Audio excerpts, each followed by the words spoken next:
மதுரைக்கு காவல் தெய்வம் சொன்னாலே நம்ம பாண்டி ஐயா தாங்க. நம்ம பாண்டி ஐயாவோட கதை உங்க யாருக்காச்சும் தெரியுமா? சுமார் 200 ஆண்டுகளுக்கு முன்னால வள்ளியம்மாள் பெரியசாமி தம்பதியினர் கரூர்ல இருந்து மதுரைக்கு குடிபெயர வராங்க. வர வழியில இருட்டானதுனால தற்போதைய மாட்டுத்தாவணிக்கு பக்கத்துல இருக்க மேலமடையில தங்குறாங்க.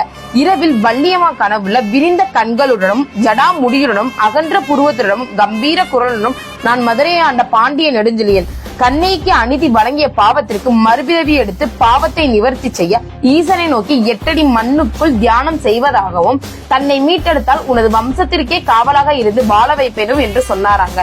அந்த தம்பதியினரும் 8 அடிக்கு மேல தோன்றாங்க. அப்போது அதுல புதைந்திருந்த சிலையும் எடுக்கிறாங்க. இதுக்கு அப்புறமா தான் பாண்டிய மன்னராக இருந்த இவரை காலப்போக்குல பாண்டி முனீஸ்வரராக அழைக்கப்படுறாங்க. மற்ற காவல் தெய்வம் போல இவர் இல்லாம பத்மாசன யோக நிலையில மக்களுக்கு காட்சி தராருங்க. எனக்கு தெரிஞ்ச கதையை நான் உங்ககிட்ட சொல்லிட்டேன். உங்களுக்கு பாண்டிய ஐயாவோட கதை தெரிஞ்சுச்சா கீழே கமெண்ட் பாக்ஸ்ல கமெண்ட் பண்ணுங்க. மறக்காம வணக்கம் தெரிவிச்சு ஃபாலோ பண்ணிக்கோங்க.